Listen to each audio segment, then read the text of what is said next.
how to get into this growing industry. Well, some of your questions are going to be answered right now. So let's introduce our panelists. I'm going to start with Deshita Dawson. She is the lead head, that's a global cannabis advocate, award-winning executive strategist, and author of top-selling workbook, How to Succeed in the Green Rush, an industry thought leader featured across multiple outlets, including a historic Times Square billboard, entrepreneur.com, and Essence Festival.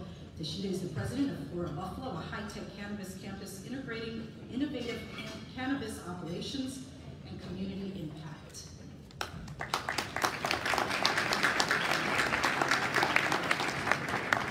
I'd like to invite Mr. Dennis Duval, Chief Operating Officer of Acreage New York, part of Acreage Holdings portfolio, founded in 2014.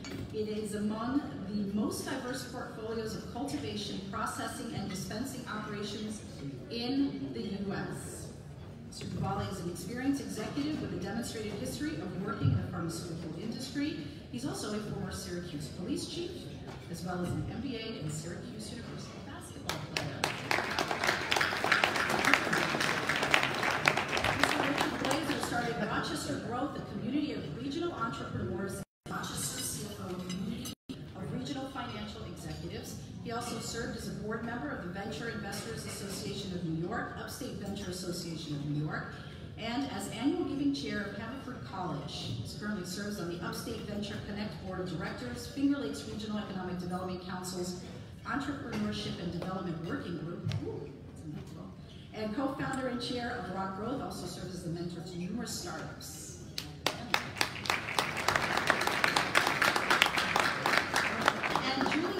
Serves as the Associate Dean for Government and Community Relations for Cornell University's College of Agriculture and Life Sciences.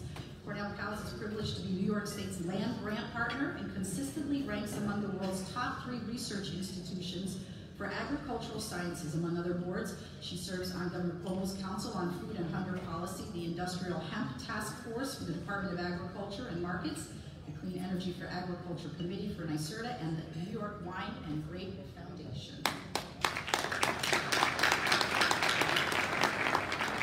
So I think I'll begin with asking you all the same question, which are, what are the trends that you see on the national level for cannabis industry development? I'll jump right in. Good afternoon, everybody. So again, my name is Deshita Dawson, and I think we talked a lot about what's happening around social justice, but having been in the industry for the last 3.5 years, certainly in the last 6 months, that conversation has become a lot more of a focus at a national level. More recently, I was in St. Louis, Missouri, which just was a state that passed a medical marijuana bill, and they're going to have licensing coming up, and I was a keynote around this idea of social equity and how do we create regulatory structures that actually include the communities that have been mostly affected by the prohibition. So that's a major, I think, national conversation. But I also think, and Cassandra hit on this idea of sort of rebranding marijuana or cannabis. And I think that the foundation of it is really the transformation of how do we talk about cannabis from an educational perspective. A lot of people don't know that I have a molecular biology degree, and so when I entered the industry, it was really difficult for me to take that hat off and not see that we aren't often talking about marijuana, hemp, or cannabis total. We aren't talking about it from a real science perspective. A lot of the laws across the country have mostly been created on bro science. And that's the type of science I feel like it happens when something is historically underground in its usage.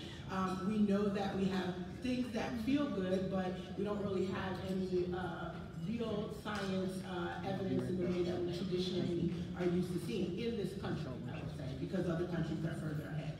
So that's a big trend right now, and I think it's a basis for a lot of new businesses that are entering the industry is how do we capitalize on the power of the flower or the plant? How do we re-educate people around what marijuana really is and destigmatize and using real science to do so? Anybody else on the national level for the industry development? Let me just qualify one thing. Rock growth has nothing to do with the cultivation of the substance we're talking about today. It's about empowering our regional entrepreneurs and innovators and bringing forth the new Rochester. So I don't want any confusion. I just want to say I've been around for 35 or so years, and in terms of an adult engaged in commerce, and what we have going on right now is a tremendous amount of hype. So I just want to remind you of Bitcoin last year, cannabis this year. That being said, we know this is a complex issue, and that's why we have these 4 panels. I hope we get into some discussion of what this means for smaller entrepreneurs. There's obviously discussion ensuing after Jim Bordeaux's wonderful and articulate comments of how a large regionally based company is approaching the opportunity. It's fascinating, if I wear my academic hat, to watch a nascent industry emerge with all the complexity. So there are all these elements, and today I hopefully will respond in terms of the commercial opportunities, but also with a note of caution and level-headedness. From my perspective, the national has reached the point that New York State has already kind of evolved too. And I say that in perspective is that I think with New York, they've done more of a comprehensive level of thinking towards how they want the programs to evolve. And I think that is essential to the industry, because what it does, it sets the standard for the rest of the country to catch up to. And that's my perspective from being there from the beginning of the process in 2015 for applying for a license as a person of opportunity, looking for an opportunity, to where we're at now. And I think that is essential for anybody coming into the business to understand that how New York State operates and how they're creating inclusion by their comprehensive programs. I think that's important for people in this room to recognize the importance of that and how the state is taking the lead on it. Ms. Ron. So good morning. I really appreciate the opportunity to be here today. So Cornell's College of Ag and Life Sciences has had this wonderful history of being New York State's 150-year partner as a land-grant institution in New York State. Do I have any attorneys in the room? I'm sure there must be, right? So I have to give you a 2-second disclosure, which is that Cornell University is a federally chartered research institution and a not-for-profit higher education institution. We cannot work in marijuana. So my remarks are going to be confined solely to our work in helping to implement the governor's vision for industrial hemp, which is a new crop to New York State. Not actually a new crop to New York State, but I just kind of had, much like my colleague, I had to get that legal disclosure out in front of this audience. But with that said, we're really delighted to see the opportunities that are emerging in New York State and also on a national scale. Just to give you 2 perspectives from, I'll try to bring the farmer's perspective into the panel, if I may, which is that nationally, when we look at this industry, I think New York is poised for a lot of growth. There are still 2 important challenges that we have to overcome nationally. And the first is that the USDA right now is in the process of writing the regulations for the next growing season when it comes to industrial hemp. So that's something we're not entirely sure yet what the shape of those regulations will be. Right now we're still operating under the 2014 Farm Bill guidance. The other issue I'd bring up from a farmer's perspective is that when farmers look at risk, they want to try to mitigate that risk. Certainly we're looking at the weather right now. If you're a farmer, if you're a consumer like me, you may be thinking, wow, I haven't seen the sun in a while, right? If you're a farmer, you're really cranky because you're thinking about, geez Louise, I haven't been able to get out to my fields and actually plant, right? So important thing to look at from a regulatory perspective nationally is the availability of crop insurance to help mitigate that risk. And so that's another issue that we're not sure how that's going to play out yet. So 2 challenges that we know nationally we need to solve, but we're confident that we'll get there. We're really excited about this crop. You brought up an interesting point, which is perhaps we should clarify, if you could, really sort of what the product market looks like for hemp and for cannabis, and perhaps where it overlaps right now. If someone could take that question. Sure, I'd love to. I think when I said that the national trend is towards more of the real science, what we know when we start looking at that specifically is that the separation of hemp and marijuana is very man-made. It's 2 different legal and regulatory kind of arms in which you kind of get to, but as a molecular biologist, when we look at the molecular structure of cannabis, a lot of the same molecules that can be extracted out of marijuana can also be extracted out of hemp, and these are cannabinoids. And phytocannabinoids, to be specific, meaning that they're made from plants, as opposed to endocannabinoids, which means we make them ourselves. A lot of people don't realize that we actually make molecules that, if you're not, whether you're a molecular biologist or not, if you're looking at them, to be perfectly honest, they look very similar to THC. Has anybody ever heard of the runner's high? If you have, then this is an example of what's happening naturally in our body in terms of how we're creating cannabinoids. So I break it down to the molecular side because these are the ingredients, if you will, the new ingredients that are going to make up consumer products. If you work for a Unilever, then you spend a lot of time, and again, my experience coming from consumer products, I used to work at Target, so I jokingly say I went from Target to THC, but if you work in consumer products, you realize that the ingredients are really king, and we spend a lot of time focused on it. A lot of people, I'll take you back, people remember when acai berry came into the market, it flooded the market, it became that ingredient. It was the ingredient of the year, to be perfectly honest, at one point.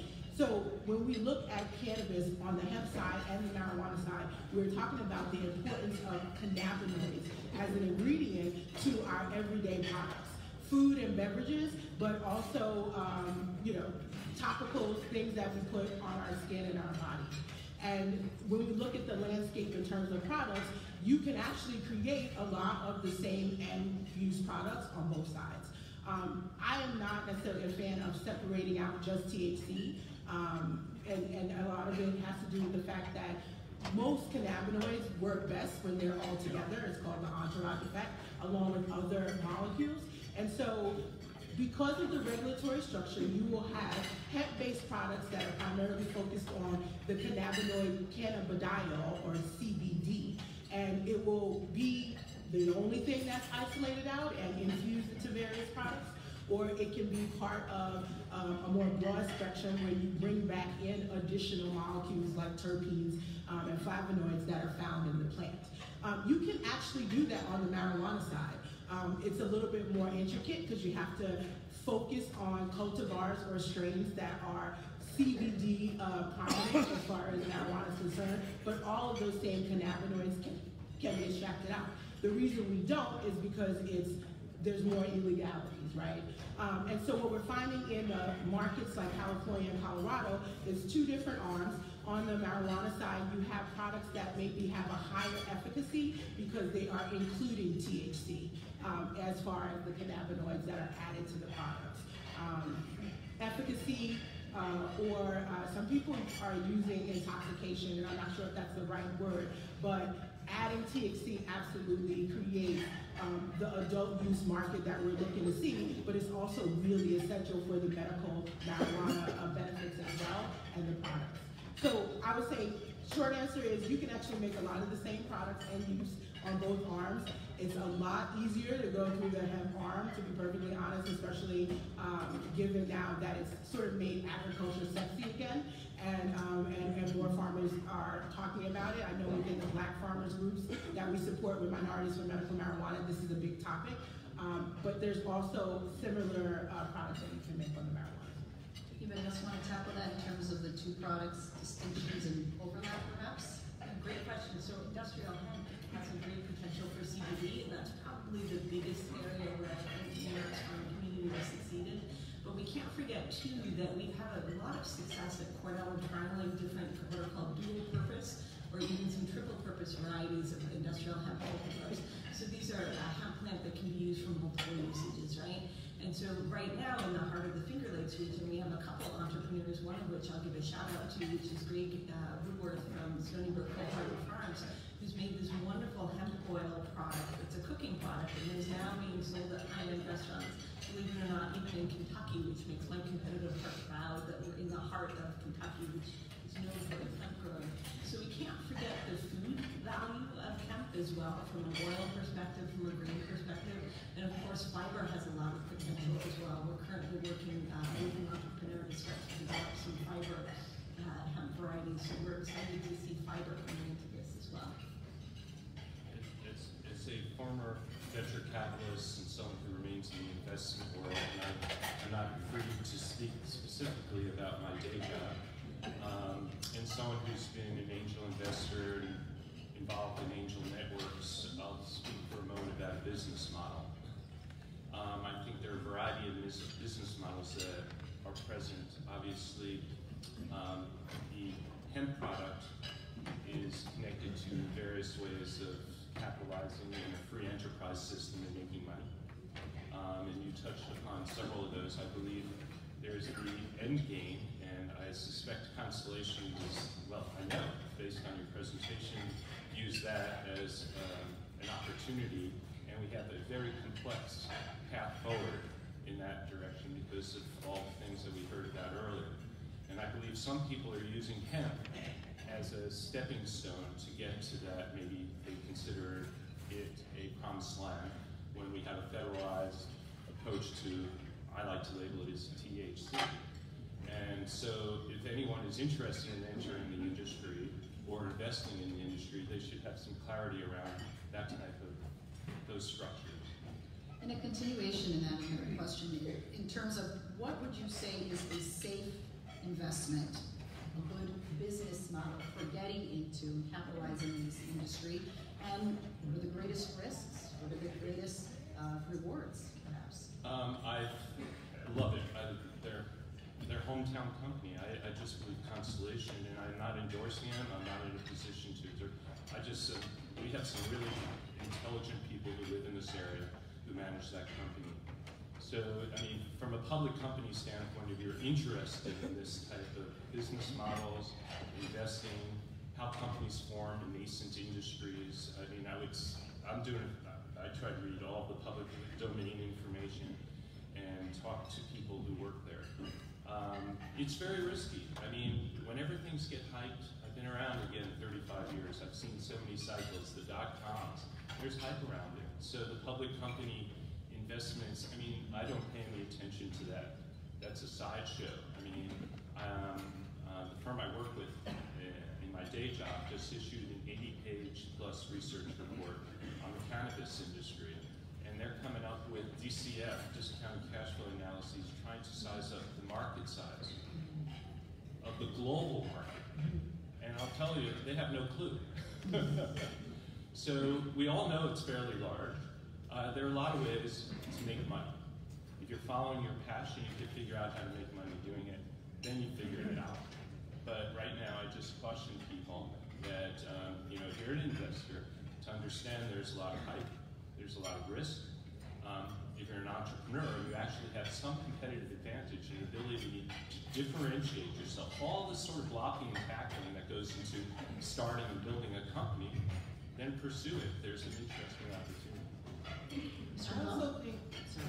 I also think that the long money is in hemp. It's not marijuana. Marijuana is just the sexy thing right now. And I've been advising my clients about that for the last 3.5 years. I would also say you should look at the ancillary businesses.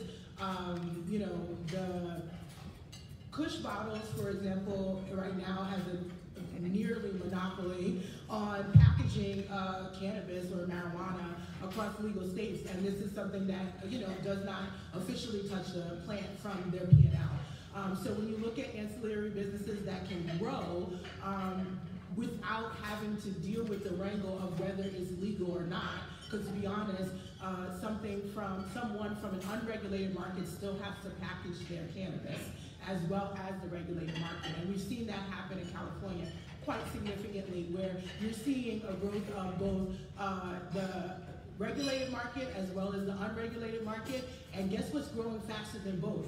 Everything used to support it, whether it's the soil that you're using in the plants, the lights that you're using in your greenhouse, or the packaging that you need to create to put in a large-scale operation or individually providing packaging to consumers.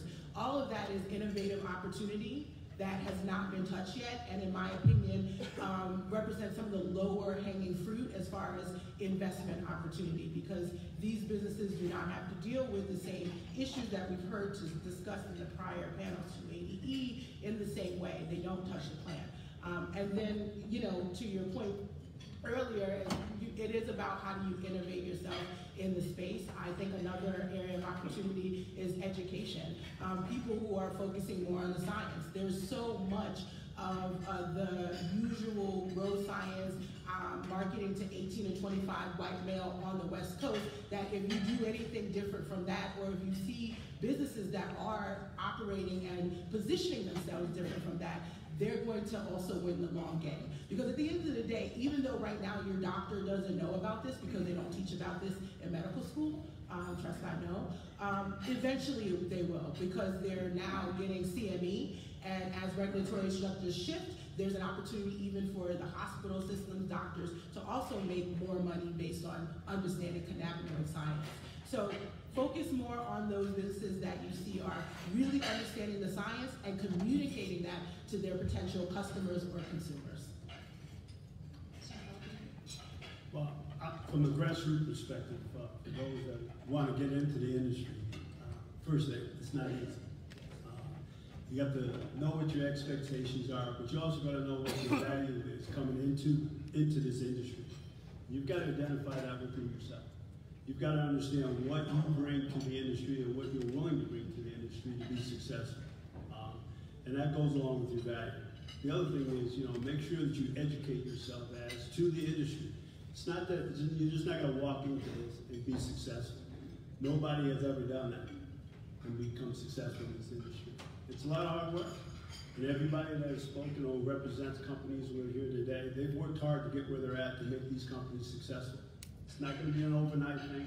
Obviously, with all these regulations and compliance things that are important, those are things you're going to have to educate yourself on to be in this industry and to sustain yourself into this industry. From a small business perspective, those are the crucial things that will make you successful moving forward. There's going to be a lot of opportunities. There's going to be a lot of new opportunities for people coming in the industry, but being prepared is the most important thing I can do for an advice perspective in any industry, especially this one. So as a follow-up to that, how do you do that necessarily when there is perhaps a lot of hype and maybe a lot of noise? And who are you looking to, who are you watching, who are you asking the right questions to? Well, from my perspective, I came from the government contracting forum. From a small business perspective. So what I did was I partnered up with the larger companies. I helped get educated by how to run companies, how to get contracts, get on prime contracts, and work with larger companies. That's one avenue. That's not the only avenue. That's one avenue I would think from a small business perspective that you could either mentor, go in, find some type of arrangement to help move you along a little bit at a quicker pace than you might be able to capitalize with them. There's a lot of different ways that you could look at this. I started in the industry as a bootstrapping consultant. I became a medical marijuana patient in Arizona, and when I went to my first time in a dispensary, having worked as a senior executive at Target and Victoria's Secret, I clearly saw that there was a disconnect in terms of seeing what the medical benefits were somehow in the packaging, in the experience, even talking to the bud tender. I thought, oh my gosh, like this is why it's not mainstream and why it hasn't caught on, despite the fact that this has been legal and I understand there's some medical benefits since '96. So what I did was, and I'm a basketball player too, so I just crossed over my skills into the industry, and I did what I did in corporate America for brands out west initially. So that's partially why I wrote a book about it, because I felt like, one, you can't, it's hard to envision what you don't see. And by and large, I work in environments where I am the only person of color. I'm the only woman. So it's primarily white males. 99% of the people that I have worked with in this industry have been white males, other than when I'm seeking out the communities that I come from. I'm from East New York, Brooklyn, and I'm one of those communities that certainly was devastated by the war on drugs, and I stayed away from it as an athlete. But I definitely felt like it was very difficult for me to convey what I was doing when I didn't have anybody else that looked like me or had my experience even doing it. So I wrote a workbook because I'm a homeschooling mom and I love workbooks, but it has 93 self-assessment questions that really identify what are your skills as you go down all of the different sectors of the industry. It's not just about cultivation. At the end of the day, the industry really needs meets everything that you can think of any other industry would require. The same way I walked into a dispensary and I was like, oh my gosh, nobody's doing any retail marketing, any consumer marketing, any education. And this is what I've been doing for the last 10 years. I can actually do this. And I can do it well, and I can set industry standards. And so the thing I would ask people to do is, get yourself prepared for the industry. Certainly you want to own a dispensary and get that, maybe want to cultivate, but don't sleep on the skills that you currently have that can apply. I think attorneys figured it out right away, right? And now it's a crossover. I would say even accountants, because it's such a cash-intensive business, so there's some functionality. But when I first entered the industry, for example, just getting people to understand what communication and messaging, strategic messaging, how do you get a media journalist not to call your cannabis campus a pot farm? These are the type of things that you are, learn when you are an expert in just consumer marketing, right? And so I would encourage everybody to kind of utilize your skills and then join networks. I joined Minorities for Medical Marijuana. This is an organization that was founded in 2016. We work globally on trying to ensure that there is some equity and diversity and inclusion in the industry. I started off as a regional director, and now I'm the chief strategy officer, and I do that as a volunteer. You can't be a business owner in this industry, small business or large, without being an advocate as well. Because at the end of the day, the legislators actually know the least about cannabis from state to state. And that has been probably my biggest source of contract work, is coming in and educating law enforcement and educating legislators. But I would say we still have a long way to go, because even you can educate law enforcement one week, and the very next week, because there's a smell of cannabis, you could also be stopped by the same law enforcement. True story that happened to me in Wisconsin.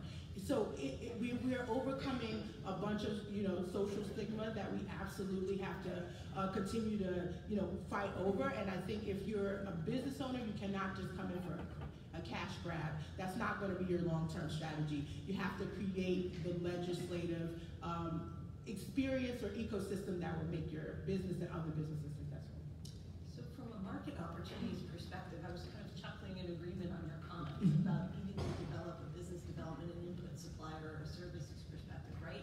Because from a farmer's perspective, certainly it tends to be the grower who's always on the bottom end of the rates of return. And so, I agree with your comments, but one of the things that I wanted to share is that from a Cornell perspective, we always advise farmers or small business entrepreneurs to know their market first, right? And so to that extent, we were pleased to help do a pilot program. In fact, I know one of the farmers originally in that program is actually in the room today, where we were able to gather data on what are the actual economic costs of production for the farmers, right? Because as we're thinking about growing this new crop in New York State, we don't know yet what is the cost of producing this crop. What are some of the barriers we need to overcome? So I'm happy to say all that information is accessible on our website. I can give you the site if you want, but it's really important when we look at things from an agricultural perspective. What is it going to cost me roughly to grow this crop, and then what is my market opportunities down the road, so that the farmer can actually make a decision as to whether or not this is a viable business or not. My brain is popping with business ideas. This is great. I love this stuff. As a venture capitalist, I'll give you a little perspective on how I interpret these ideas. I invited a woman who runs one of the top advertising agencies that does a lot of work with Constellation Brands. I think she left. A firm like that can benefit if Constellation Brands grows. They can develop an expertise in marketing, CBD, or other products. You don't have to be a standalone one-off. There are a lot of beneficiaries. We have attorneys and accountants here who I give great credit. You can't invest in professional service companies like that, but they have identified a niche within their business. And I'll tell you, the early money to be made are the people who are selling the pitchforks,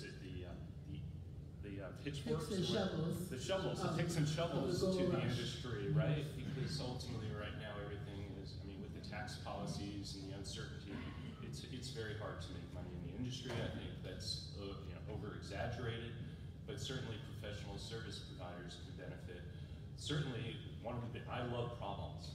Those are things that I'm attracted to. Most people try to avoid them, but in terms of business, we talked about road safety and tests, and that's a problem waiting to be solved. If an entrepreneur can develop the technology and methodology to do that and make it proprietary, I'll have a good lawyer to help them on that one. there's money to be made. The bigger the problem, the more money to be made. We're talking about, I love it's tech speak, but they're now using it in this industry, form factors, right? Form factors. A phone is a form factor of a computer, a laptop. We're different methods of enjoying the experience, obtaining it, whether it's the edibles or buds or whatever the flowers. There's packaging around it. When you go visit a dispensary in the other states, the packaging is amazing. We're suckers, human beings, for this packaging, right? So packaging industries can benefit. And I will caution you, we all know the evolution of companies. The early ones, many areas, certainly in agriculture, it becomes commoditized. So there's something called margin contraction. So don't be fooled. You might make money the first year, the second year, third year. If things open up, there's more competition. You're going to end up getting squeezed. You have to contemplate that. And there are ways to help perhaps build some competitive advantage, what some people like to call a moat around it. So I find there are many, many opportunities, and that's why I'm excited about this whole new industry that I could actually relatively understand. We were talking about AI or big data. That's way over my head. And it is a global industry. And I will tell you, Canada is going to achieve capacity very quickly in terms of its cannabis production. And Canada Play is definitely below the border. So this next question is a very big one, but I'd like to see all of your perspectives from it. And you mentioned a little bit about technology. There's so many moving parts in this industry. What do you see as the role for technology in this and how it's changing, how you get into the business and maintain the business moving forward?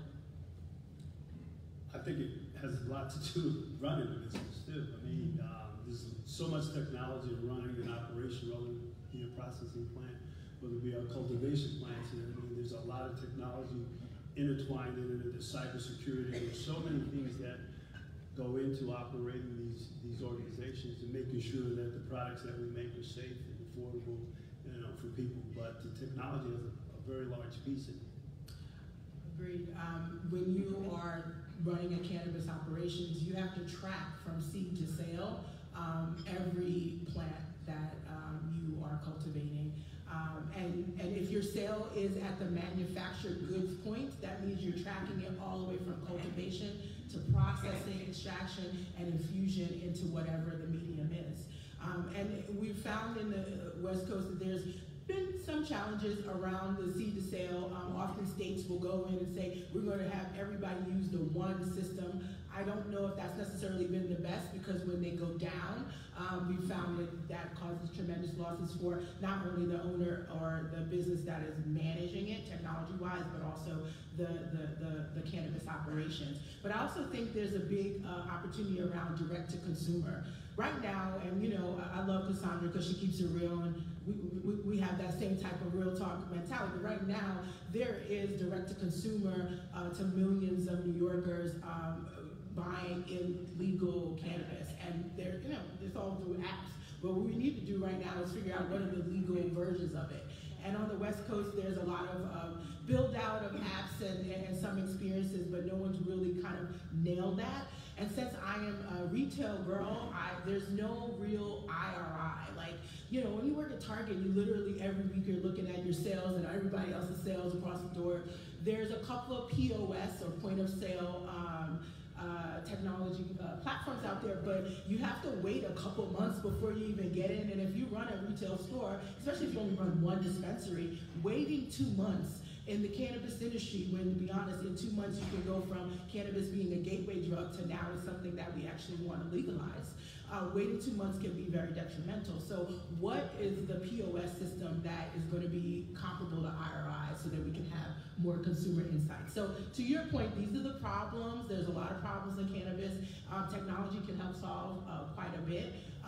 And a last piece I would say is just a plug, because cannabis doesn't get any shine in social media in terms of advertising space or Google. There's also been a proliferation of social or platforms that allow you to kind of just deal with cannabis advertising there. That continues to be an opportunity. Ad networks like the Google Ad Network cannot actually bid when you have a cannabis product to be able to be placed on an ad network. So there's one or two, but we're at a point now, because the industry is proliferating so quickly, that we need many. There's like a million fast food restaurants, and in this way, one or two is not going to necessarily fulfill how much of the need it is across the globe. Ms. Suarez, I'm curious how Cornell is playing a role in helping farmers, perhaps with the technology of it. Yeah, thank you. In fact, I was going to jump in.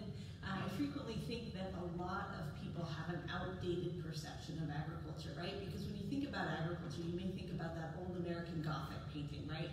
You see an old white guy in a bit of overalls with a hayseed and his wife right beside him with a pitchfork looking very dour, right? And that's what people think of sometimes when they think of farmers. And realistically, when you think of growing a crop, it's heavily science-based, it's heavily technologically based, and everybody in agriculture today has to be very conversant with digital agriculture technology and the latest R&D. And so from Cornell's perspective, we're really delighted to be able to play a role in leading the way. I'm going to sound like Mr. Duffy in his former occupation for a moment and say that I think we all owe a great deal of thanks and praise to Governor Cuomo, and I don't mean to sound like an advertisement, but perhaps I will.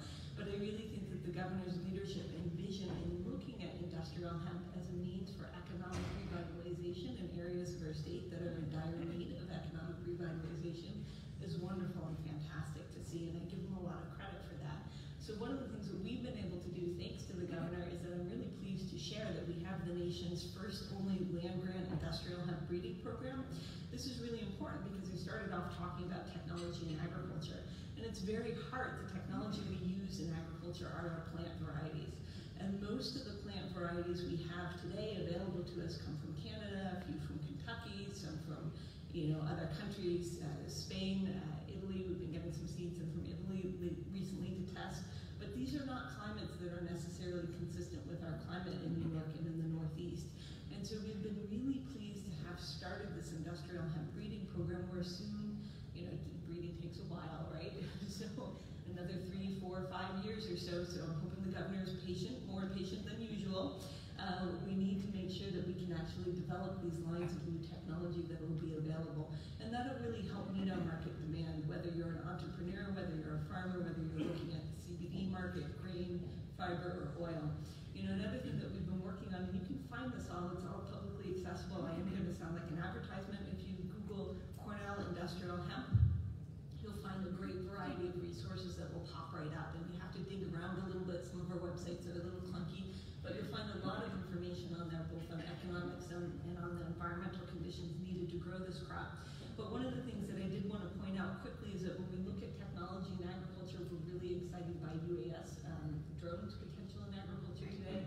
We're actually trying to work on developing a handheld meter that a farmer can use to look at their crop and test early enough whether or not it's CBD levels, whether or not it's going to make the THC requirement content really important from a regulatory perspective and from a perspective of how does the farmer ultimately market their crop. So we see this technology working today for protein analysis. So our thought process is, if you have this technology for protein analysis, why can't we translate it to CBD and THC?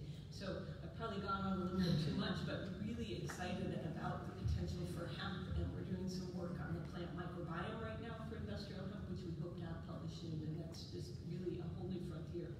So I know this section has gone by very quickly, and but I do want to end on one question, which might be the most difficult question, which is, if you were to analyze today, 5, 10 years from now, where this industry will be, what do you think? Can I take that first? Sure. Because I didn't have the chance to chime in, and now I want to move it a little bit to why this region is positioned so exceptionally to exploit this opportunity.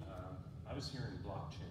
Yes, of course. Yeah, I mean blockchain, I understand, I mean it can help with so many of the regulatory aspects, and why adopt a system that was created in the 1930s for regulating and managing the distribution of these materials. Come on, I think many companies on the West Coast and in major markets are discovering the technical talent in this area. We have so much to offer. We obviously have the great agricultural sector and the great universities, Cornell, in terms of ag, and what exists in Geneva. I mean, the opportunity is there for us to seize. So when I think about 5, 10 years from now, I'll probably see, being a business guy, contraction, competitive, there'll be roadkill. I also hope it's informed by the theme of social justice, because I will also suggest in our region, particularly, and throughout the country, we have major issues to contend with. And whenever there's greater diversity involved in any problem, and even in business, there are better outcomes. So I'm glad we had that panel. But 5, 10 years from now, it's going to look very, very differently. That's why I'm cautious investing. But I encourage anyone who considers this as an opportunity to make sure it aligns with some expertise you have and not just do it because you know it seems cool and attractive and hot. 5, 10 years from now. Yeah, well, I'd like to piggyback on what you said relative to the talent. I think we have a lot of talent in this region, specifically from the agricultural schools, Morrisville, which we got our main cultivator from, which my son just graduated from this weekend, which was kind of good. But I think the talent in New York State and from the state schools, especially from the agricultural perspective, will lend to the industry a lot more. A lot of the people that work for us are directly from New York State and not from out of state. And they've come to invest back in, instead of moving out of New York, and moving back into New York. And I think that's important for this industry to grow and flourish. And that's how I see the future coming. People start coming this way, as opposed to be going the other. I completely agree. I'm going to tell you what I think should happen should folks like myself continue to be loud and proud around some of the changes that we want to see. First of all, I think New York is going to emerge as one of the leading entities globally, but definitely within the United States on how this all goes federally, which is why it's so important for us to get this correct in New York. Everybody's watching. We've arrested more people than anyone else in the country related to marijuana. We also have the reported largest unregulated market in the world. We've got to figure out how to transition, not end the unregulated market, but transition the consumer demand from the unregulated market to the regulated market. And I think that I believe that will be with us figuring out how to transition that market as a whole, not shut it out as it's been on the West Coast. But I also think, and again, I take it back to the real science, and that leaves me with sort of why I'm excited about this region. We have an opportunity to create cannabis campuses. So I never worked for any of my clients. I have in the last 3.5 years, mostly because I feel like none of them have really been ready to align with my mission, which is to legitimize, to stabilize, and to diversify this industry. And so we're recently being appointed the president of Flora Buffalo, which is a proposed cannabis campus in the South Buffalo region, was a major undertaking for myself. And the large reason I did so is because I believe it's part of that future vision, where we have partnership with the cities in which we reside in to create educational pipeline with SUNY Erie, but also have the research shops with PhDs with the Roswell Cancer Institute. That plus getting kind of, again, buy-in from the city mayor, as well as understanding the economic dynamics of what that city needs.